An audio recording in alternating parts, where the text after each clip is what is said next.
create checklists, add components, approve via workflow. Fill out digitally, sign no matter what device. That's what it's about now.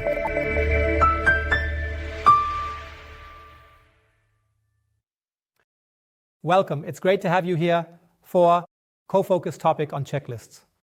My name is Lars van Stralen. A warm welcome from me as well. I'm Daniel von Sonnenheim. The topic of checklists is in good company within our IMS modules, as there are other modules like document control or process management that might also suit you well in the IMS area. If you want to know more, take a look at our YouTube channel. There are already videos on that. But today, the focus is on processing and creating checklists. Documents are a good topic because checklists are ultimately just documents, even if they are created, managed, and processed entirely within our environment. That's why we're starting with the document control module, because that's where new checklists are created and checklists are managed, just like your documents too. Let's go. Starting means we're going to the computer. As always, when you log into the Babtec software, your personal dashboard is displayed here. But that's not the topic today, although we'll encounter this dashboard again later when it comes to actually capturing the checklist in 2021. We'll do that on the mobile device, but the dashboard we're currently seeing on the PC will also appear on the mobile device. Now let's get started.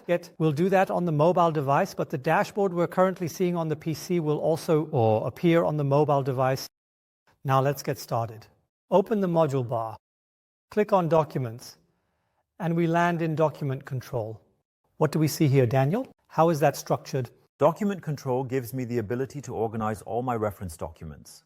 I can do that through an organizational structure that I set up myself. By simply clicking on the folders here, I can see the contents of the folders on the right.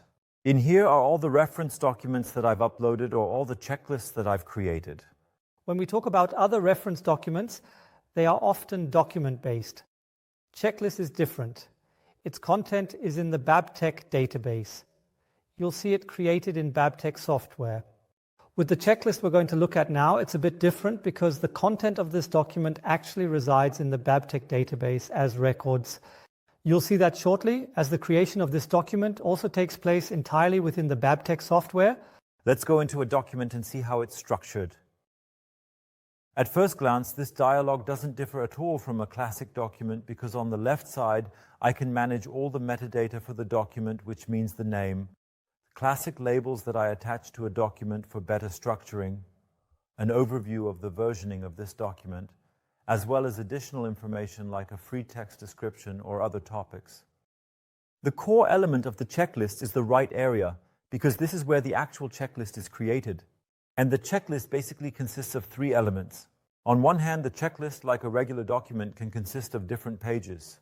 That's why the page is the top structuring element. The second step would actually be equivalent to a chapter. These are the steps that I can set up within a page. And the third structuring element is the building block.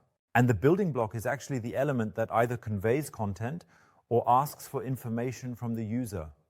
And that's exactly what this building block will be about now. I want to add a new building block within this existing checklist, together with you.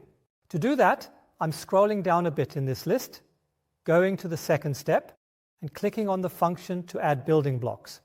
At the moment I do this, a selection list of all the building blocks available to me will be displayed on the right side. There are 17 different types that I can use here. On one hand, there are the classic reference building blocks, meaning I have a building block where I can simply provide text information or list. Then I can, of course, link media, so I can attach documents or other information directly to the building block, allowing the user to open the documents later. Or I can also embed videos or photos so that I can access them directly in the browser. The third reference building block would be an article list, meaning I could also provide a list of articles or material information to the user when, for example, I need to check something or assemble something. In addition to these reference information, there is, as I scroll down a bit, the input area, which is the section that allows me to include building blocks in the checklist that will later require data input. Whether it's the classic checkbox where someone ticks something off, or questions that can be answered with yes or no, text inputs, comments, measurements, uploaded documents, images. So you can already see there are a variety of ways to request data from the user while filling out the checklist. The building block we want to add together now is a multiple choice selection, and this multiple choice selection is hidden here under multi-select. I click on it, and on the left side, this building block is added, and with another click, I can now configure and set up the building block in detail on the right side. Our example aims to check a machine, and in doing so, go through various steps. The step that Lars is now adding here with the multiple choice building block asks the user whether various documentation for the machine is available. These different elements that need to be queried are now being added here. This includes, among other things, the manual and other elements. 1,000. After this building block has been individually supplemented, you can also configure the elements that need to be selected. That means I can also respond to the user's inputs. And that's exactly what I'm doing now.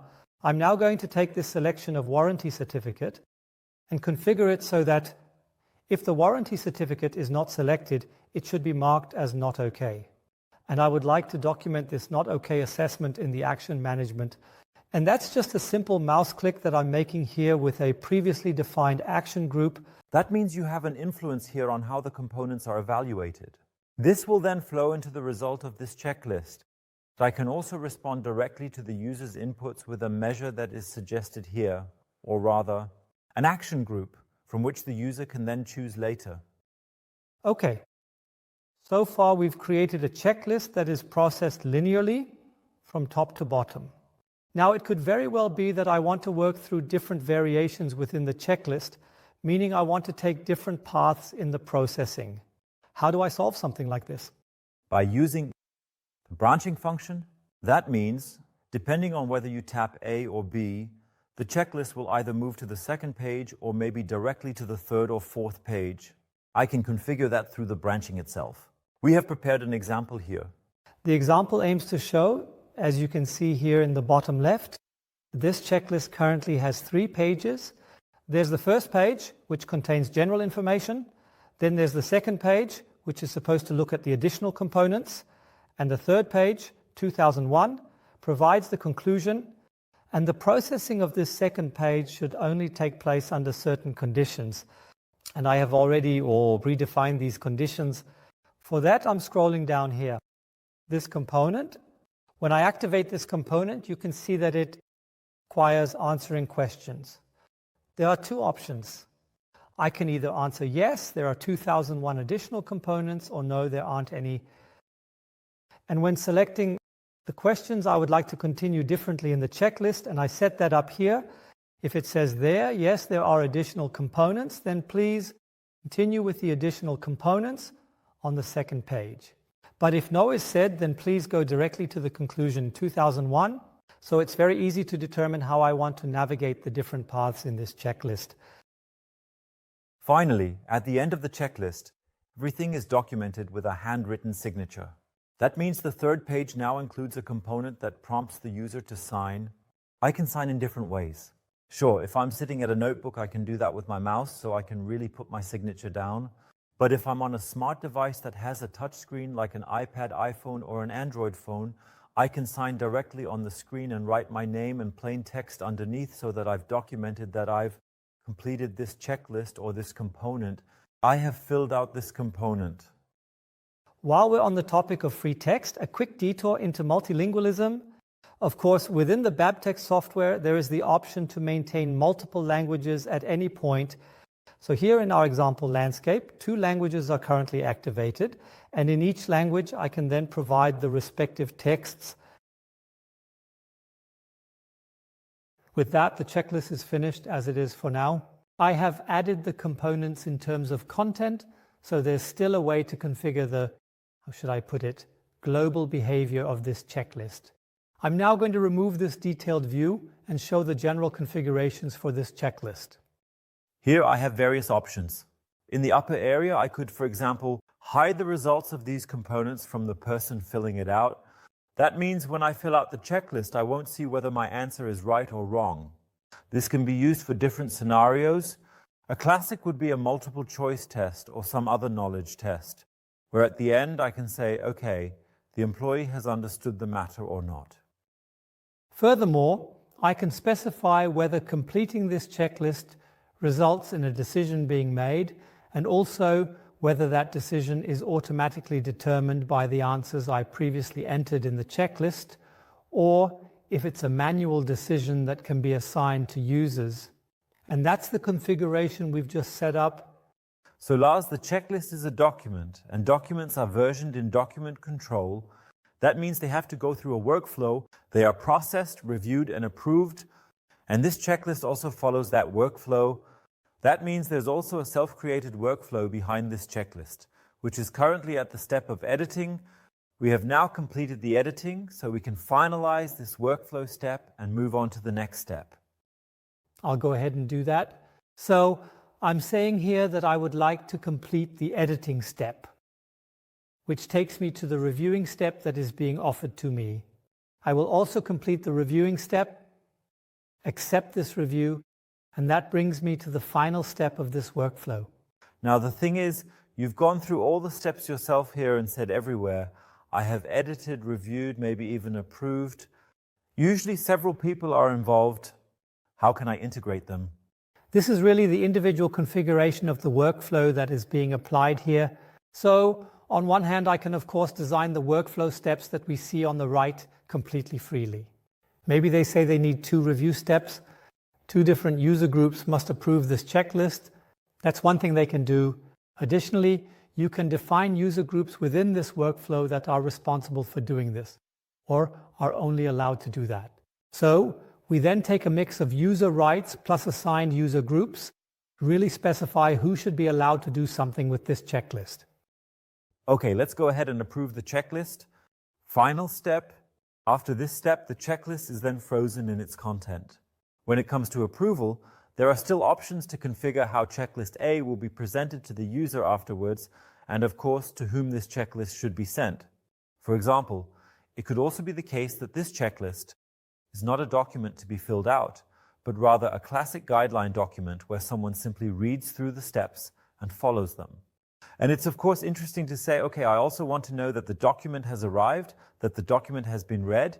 That's why I'm checking the box for read confirmation, and could schedule this read confirmation if needed, so that the employees also get a reminder, hey, please read the CNC machine checklist, the end of the week.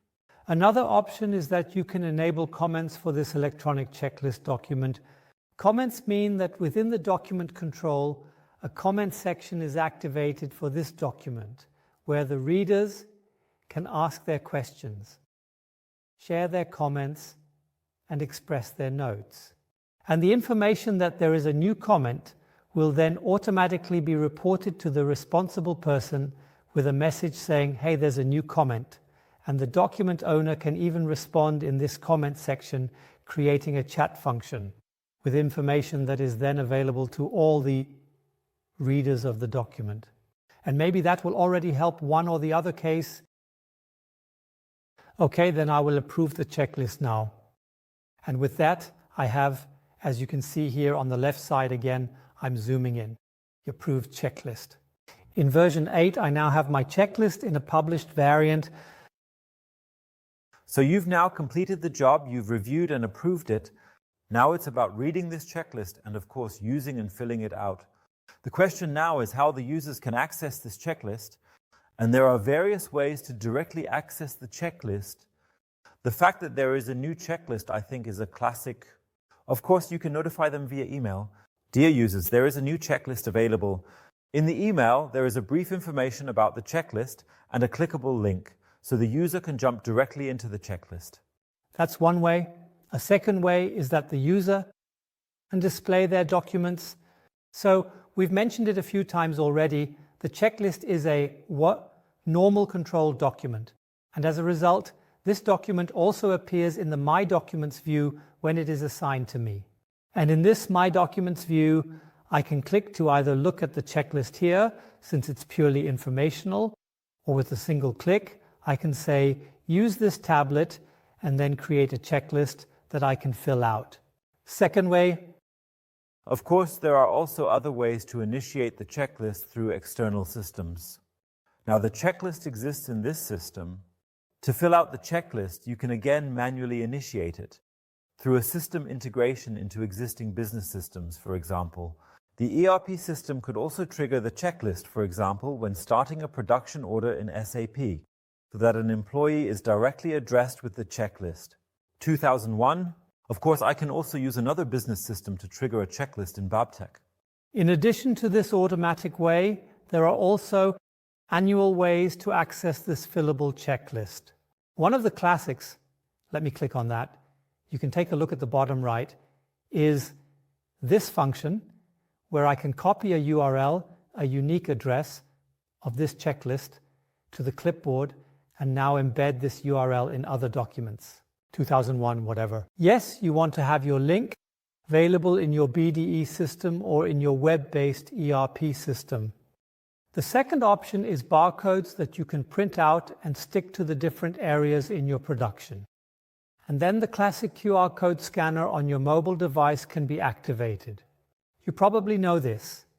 When you scan a QR code with your camera, you can click on a pop-up that contains the link, and you'll either be directed to the checklist just to view it or directly to a checklist that you can fill out. Another option is the integration into other Babtec modules. As a quality management software provider, we offer a variety of modules, from project planning to FMEA, inspection planning, complaints, and all of these modules have one thing in common. They can also contain documents. 2001, there is a classic document tab where I can store documents, and since a checklist is also a document, we can directly attach the checklist to a complaint template. And whenever this complaint is triggered, a fillable checklist is automatically generated that needs to be filled out. You can also take that route by integrating the checklist into other Babtec modules. So we have now reached the point where we have a completed checklist. Again, we were in document control, where we can create an electronic checklist and add chapters or components to it, which will then contain the content of this checklist. Through the workflow, the checklist is processed, possibly going through inspection steps until it is approved and then published to the users. We have now done that. Now, there's still one part missing at the end, which is the user side. The user side, so the traditional filling out of the checklists, and we're going to do that now. We haven't shown one way to access it yet, and we're going to take that route now. You can also access checklists directly through dashboards. At the beginning, we saw that when Lars started, he went straight to the dashboard. I have the same dashboard open here on my iPad as well, and the dashboard shows me newly published checklists. Okay, then let's take a look at that on the iPad now. Let's do that. I'm already on the More dashboard, and the orange tile in the bottom right shows me that there are 2 new checklists for me. By tapping on the 2, I jump to the overview of the checklists that have been published for me. One of them is the checklist that Lars just created, the CNC machine checklist. To open it, just tap on the checklist, and we first see an overview of the checklist that has been assigned to me, along with any additional information that might be necessary. But I want to get started right away and say, let's start filling out the checklist. The first thing that is shown to me here is another way to provide the user with safety information. That's also a configuration that I attached to the checklist in advance. There is a selection of dozens of different symbols that can be activated, and this is actually a mandatory input. That means Daniel has to confirm now. Otherwise, he won't even get into the executable checklist. And I'm doing that too. I confirm the safety information and get started with the first step. The first step is about providing me with information, which means I can access the images and the text that the checklist contains. I've made sure that everything required of me is here, and I move on to the second step and enter the serial number of the CNC machine 2001. I did that too. It's a simple free text field. The third step asks me to define the location of the machine. Here I would be offered various catalogs. In this case, we have a catalog from the maintenance module. I open that up and say I'm now in the production area, so I select production location. Let's move on to the second step, the functional test of the whole thing. Here again is a predefined component. Here several images are stored that I can scroll through. Embedding videos would work just the same. I could also watch an embedded video directly in the browser right here. Since we're on multimedia information, we're also in a good place with the next component, because here there's also the option to add information multimedia information. Whether it's documents, PDFs, Word, or Excel, that's a different component. Or like here, the component we've chosen, add an image. It can be an image that I import from the hard drive, an existing image, but it can just as well be a live image, which Daniel is currently capturing with the iPad and immediately incorporating into the checklist as a new image. The image has been added. I can store multiple images here to perhaps show the product from different perspectives. Next step, a classic yes or no question. Does it all fit or not? I'm just going to say yes, and we'll move on to the next step. And the next step is the component that Lars added manually earlier. This is about whether all documents for the machine are available, and here we have the manual and circuit diagram available, but the warranty certificate is missing. And since the warranty certificate is a mandatory document that must be included, the component reacts accordingly and turns red, prompting me to initiate a measure. And I can do that right here. Lars, the topic of measures is something we encounter in many modules. Yes, that might sound familiar to some of you, because the measures management is a central part of the Babtec solution. It's a central measures management. All measures, no matter where they come from, whether from complaint management, audits, or FMEA, end up in this one measures pool. The list we have here at the start is already from a specific measures group that we selected earlier. Daniel is now selecting a specific measure and could easily open this measure. Optionally, if I already have it at this point, I can add more details like prioritization, date, or I can address a specific user that I want to reach out to directly, so that this user, for example, gets a direct notification that there is a new measure for him. Ideally, it would be useful to display an overview of measures that have arisen from checklists on the dashboard, so that I can see measures directly and respond to them immediately. We're skipping that now. We're just going to create the measures through the quick entry dialog. Now we also defined a branching within this checklist. This is now the last component of this page, 2001. We would also like to show you this second page. So the correct answer here is yes, there are additional components, because this selection now means that the second page will also be included in the checklist. The second page is a multiple choice overview, which means I'm just going to specify the additional components that are installed on the machine. We are now going to thoroughly check the machine and confirm that everything that is supposed to be there is indeed installed. Last step on this page, I confirm that and we move on. The signature that Daniel is adding here comes in two different forms. First, there's the manual signature, which he will do shortly, typically directly on the pad. Or there's the electronic signature, which is the topic of electronic record, electronic signature, perhaps familiar to some of you in the medical field. I'm going to sign here normally. Since I can sign better with the pen than with my finger, I'll just do it on the display. So, to make sure everyone knows that I did this, I'm writing my full name underneath. Which documents that I have completed this component, and the checklist. By the way, it is always documented in the background which user entered the individual components at what time. You might see that there is a small thumbnail, a portrait image in the upper right corner of this component, and it really indicates that this was Daniel von Sonden at the time XY when the entry was made, and this applies to any entry that Daniel has made so far within this checklist, which I will document at the end. I'll also add a comment in the provided comment field. We're doing that now. And here I can also inform that everything was fine, but maybe a document will be submitted later. In conclusion, I can still initiate additional measures if necessary. Below, I always have the option to trigger measures again along with the completion, to clarify something final or to initiate other things. By finishing, I complete the entry of the form, and I get a reminder, 2001, asking if I'm sure I want to finish, and then I come to an overall overview. The bar in the upper left shows me the ratio of components that are okay and components that are not okay. One component was not okay, which is why we see a red portion here. On the right side, I can take another look at the details.